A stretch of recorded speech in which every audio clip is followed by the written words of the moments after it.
un serpent vénéneux s'empare d'une chienne enceinte. Ce qui se passe ensuite relève du miracle. Dans une ferme paisible nichée au cœur de la campagne française, Maria, une femme au cœur généreux et à la détermination inébranlable, vivait avec Luna, sa fidèle chienne. La ferme de Maria, bien qu'entourée par la nature luxuriante, était aussi le foyer de nombreux dangers, notamment des serpents venimeux qui rôdaient parfois aux abords de la propriété. Maria avait toujours été proche de Luna. Leur lien s'était forgé des années plus tôt lorsqu'elle avait trouvé Luna, abandonnée et affamée, près d'un ruisseau. Maria n'avait pas hésité un instant à recueillir la petite chienne, et depuis ce jour, Luna était devenue bien plus qu'un simple animal de compagnie. Elle était une véritable compagne, toujours prête à protéger la ferme et à veiller sur Maria.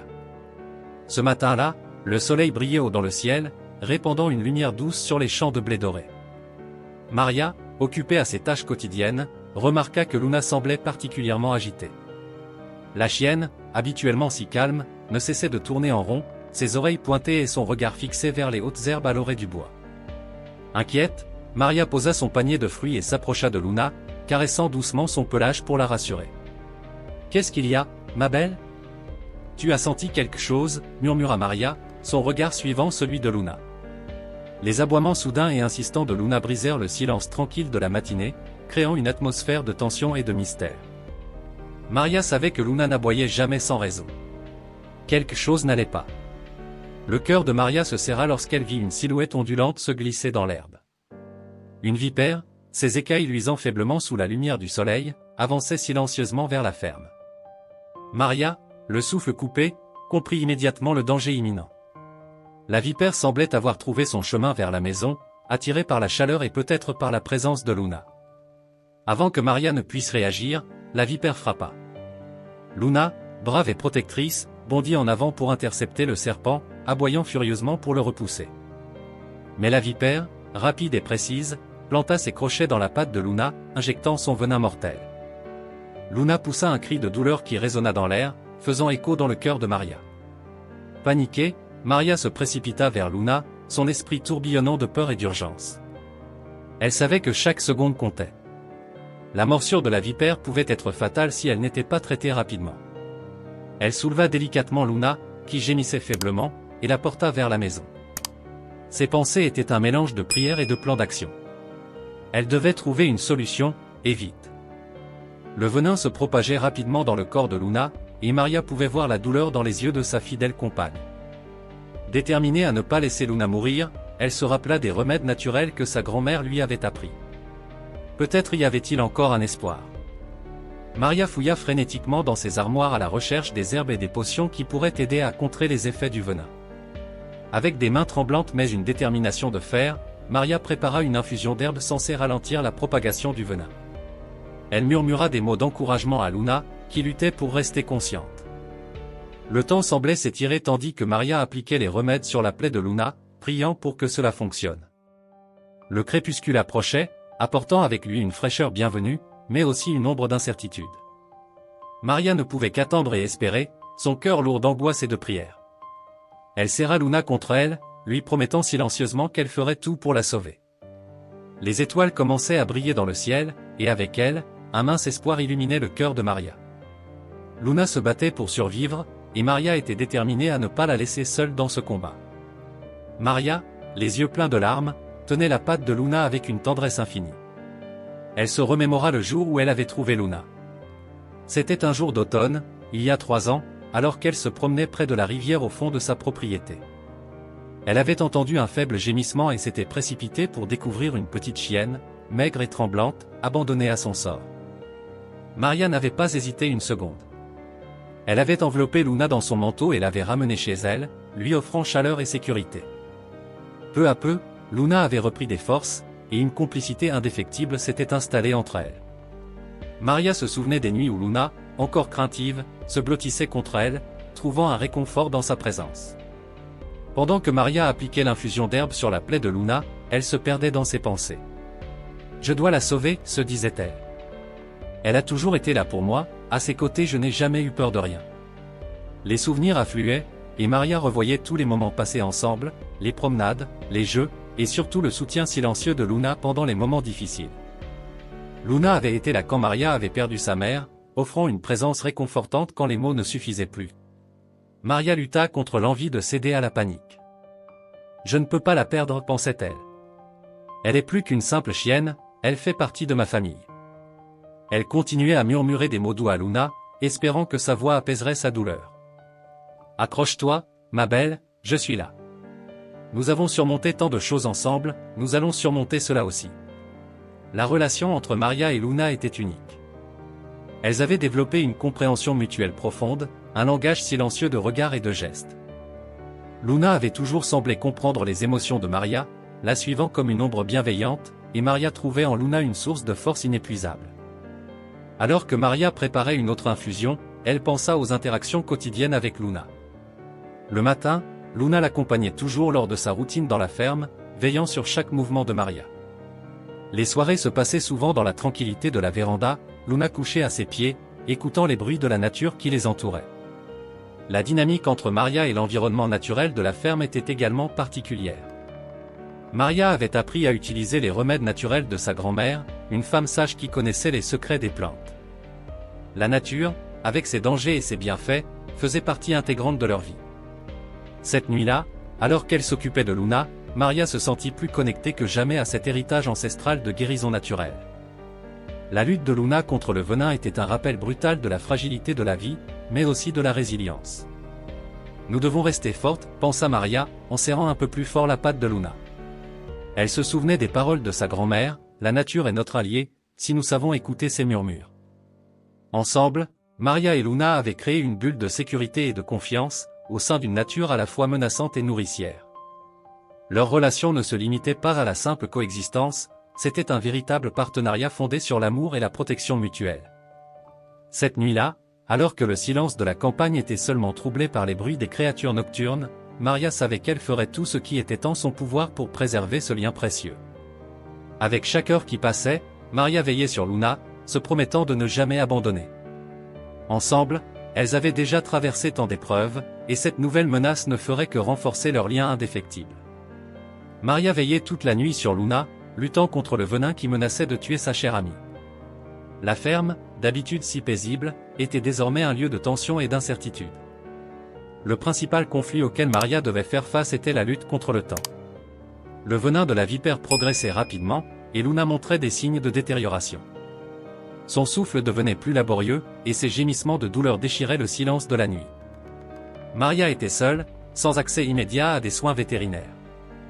La ferme étant isolée, elle savait qu'elle ne pouvait compter que sur elle-même et sur ses connaissances des remèdes naturels. Ce sentiment d'urgence était exacerbé par la grossesse de Luna. Chaque minute comptait non seulement pour la vie de Luna, mais aussi pour celle de ses futurs chiots. Un autre conflit secondaire mais crucial était l'isolement de la ferme. La route vers le village le plus proche était longue et difficile, surtout de nuit. Maria devait choisir entre rester auprès de Luna pour tenter de la soigner avec les moyens du bord ou prendre le risque de partir chercher de l'aide, laissant Luna seule et vulnérable. Au milieu de cette crise, Maria se souvint soudainement d'un vieux livre de remèdes naturels que sa grand-mère lui avait donné. Elle se précipita vers la bibliothèque poussiéreuse de sa maison et commença à fouiller frénétiquement parmi les pages jaunies.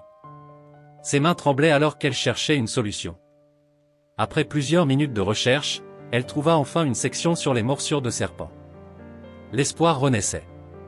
Le livre mentionnait un antidote naturel à base de plantes locales qu'elle pouvait trouver dans la forêt environnante. Le premier point de virage survint lorsque Maria, armée de nouvelles informations, se lança dans la nuit noire pour trouver les plantes nécessaires. Munie d'une lanterne et de son couteau de poche, elle traversa les bois, luttant contre sa propre peur et le temps qui s'écoulait. Chaque bruit de la forêt semblait amplifier son anxiété, mais elle persistait, guidée par l'amour qu'elle portait à Luna.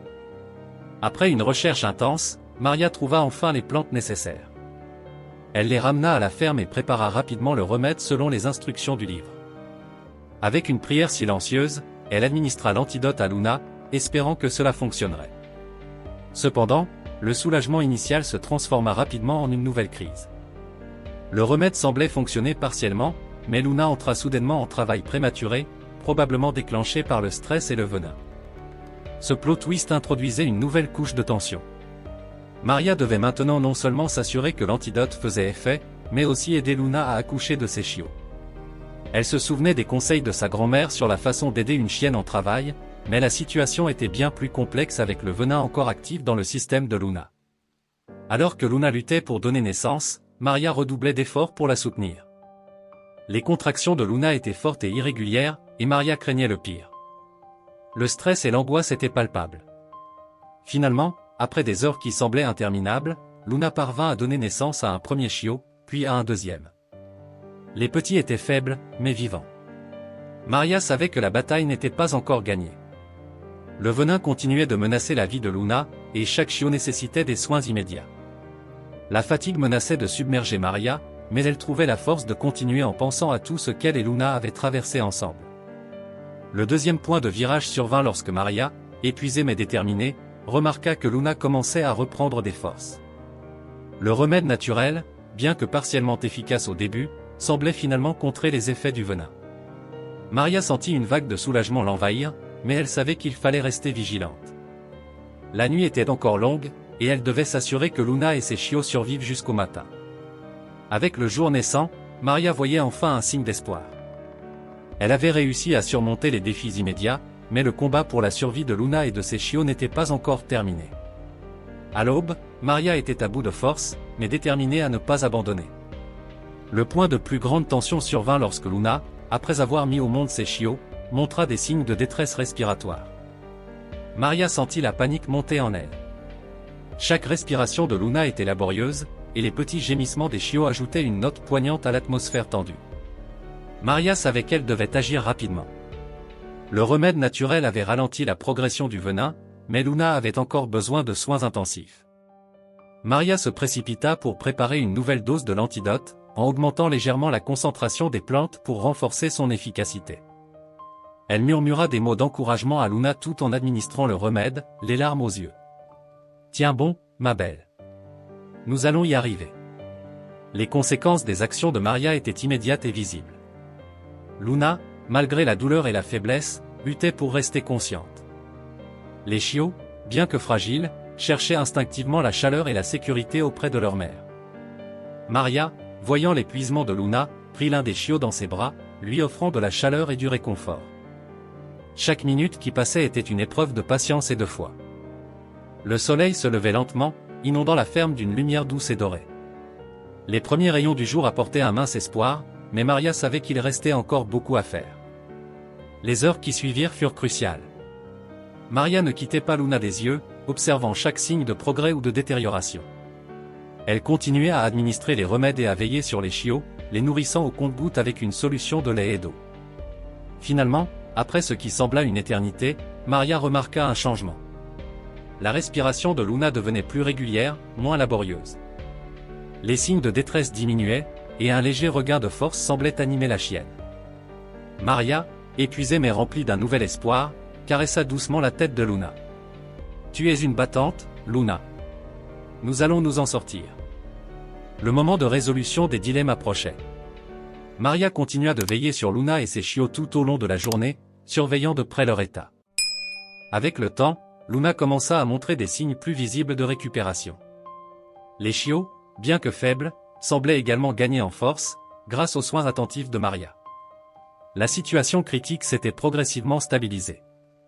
Maria savait que le chemin vers une guérison complète serait long, mais elle était prête à tout pour assurer le bien-être de Luna et de ses chiots. Les efforts acharnés de Maria et l'amour inconditionnel qu'elle portait à Luna avaient porté leurs fruits. Le soir, alors que la lumière du crépuscule enveloppait la ferme, Maria s'assit près de Luna, épuisée mais profondément reconnaissante. Elle regarda les chiots endormis contre leur mère, un sentiment de paix et de satisfaction remplissant son cœur. « Nous avons traversé cette épreuve ensemble, et nous en sommes sortis plus fortes, pensa-t-elle. La ferme, redevenue paisible, semblait vibrer d'une nouvelle énergie. Maria réalisa que cette expérience avait renforcé non seulement son lien avec Luna, mais aussi sa propre résilience face aux défis de la vie. Elle sourit en pensant à sa grand-mère et aux précieux enseignements qu'elle lui avait laissés. « La nature est notre allié, et l'amour est notre force, murmura-t-elle. » Avec le temps, Luna retrouva toute sa vitalité, et les chiots grandirent en bonne santé, apportant joie et vie à la ferme. Maria, désormais plus consciente de la fragilité et de la beauté de la vie, continua à chérir chaque instant passé avec ses compagnons. Leur aventure avait été périlleuse, mais elle avait aussi été une leçon profonde sur la force de l'amour et de la détermination. La résolution de cette épreuve marquait un nouveau chapitre pour Maria et Luna, un chapitre rempli de gratitude et de promesses pour l'avenir. Leur histoire, forgée dans l'adversité, resterait à jamais gravée dans le cœur de Maria, un témoignage de la puissance du lien entre l'homme et l'animal, et de la capacité à surmonter les obstacles les plus insurmontables grâce à la persévérance et à l'amour.